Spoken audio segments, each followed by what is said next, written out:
So Albert, I know in your world, which is very different than Jeremy and I for the people that we talk to, but I mean, you're so focused on like a different part of the business. And I mean, I've listened to some of your interviews, most of them going way above my head. I don't even know what y'all are talking about. You try and bring some of these concepts back to me and I'm like, no, thank you. The big thing that I hear about, at least I have had one guest on my show talk about cybersecurity. And his was more around, I mean, how he tried to explain to me was around people using the return method, like how much scam is in the return method and being able to like buy something and then return it. I don't know. But I want to kind of hear, are you hearing anything when it comes to like the more technical aspects of what people have to deal with or what companies have to deal with when it comes to Black Friday? So, it used to be an infrastructure problem where websites and stuff couldn't handle the traffic, but that's kind of been solved. All the public clouds have figured out ways to do load balancing and scale up compute. So that's been solved. So it's way less of a problem. Most of the tech guests that we've had on the show, of course, when it comes to cybersecurity, they definitely talk more about B2B security, not as much consumer retail security. So like what's cool is the innovations that are happening in personal finance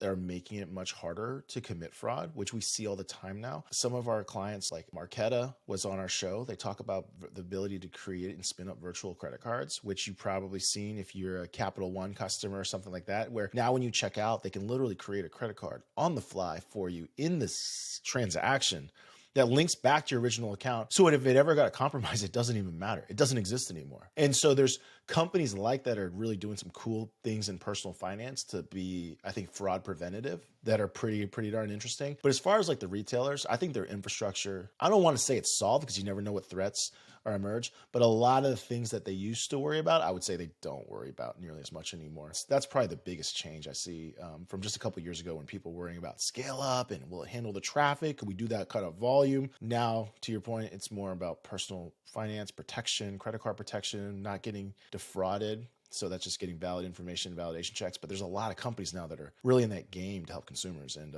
none of us are none the wiser because, your Cap One or your Amex, they leverage these services. You don't know. But for anyone who out there who's using, because I am a Cap One customer, anyone out there, when you go and get offered a virtual card, I mean, kind of should say yes. You just say yes. They're going to create one on the fly for you for that transaction. If it ever gets boosted, like, how people get their databases compromised after the fact, a retailer might get compromised and all the PII gets stolen. I mean, they're going to steal a credit card that doesn't exist. It doesn't matter. Oh, that's good. So, I mean, that's interesting. What about something about if I'm a company? There was one guy on the show. He was basically telling me that oftentimes he will go in the dark web. I mean, this is his space. He was like an IT security, cybersecurity type of guy. But he was saying he would like go in the dark web and like you essentially like can't keep up with like what these bad actors are doing. And they're like infiltrating everyone's companies. And he's like, it's probably going to happen. I mean, to anyone over probably 10 million, like it could happen. And it made it seem very scary. Is that something that you actually talk about on the show or not really? This is good to find out what you actually talk about. So interestingly, most of the people that we've had on cybersecurity is just assume your data is already stolen, so it doesn't matter. Dang.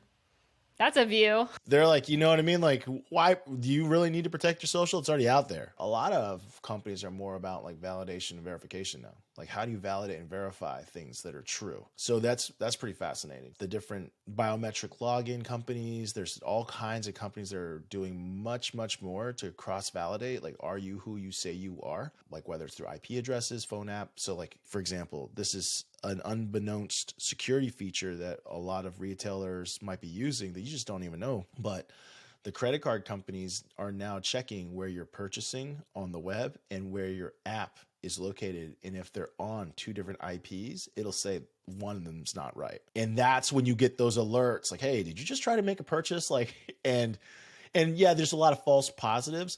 But, for me, when I get this purchase request, like, hey, did you just try to do this? I appreciate it. I don't mind pushing Y for yes. I don't mind that at all. Yes, I did. Yes, I did. Because I'd rather that happen than it for it to go through. So you're going to see a lot more, I think, PII compliance and verifications and check type technology. And it's just going to be integrated into your life. So that's going to make it harder for anyone to actually do something. So you know what I mean? Like, they might have all your data, but it doesn't matter. They can't do anything about it.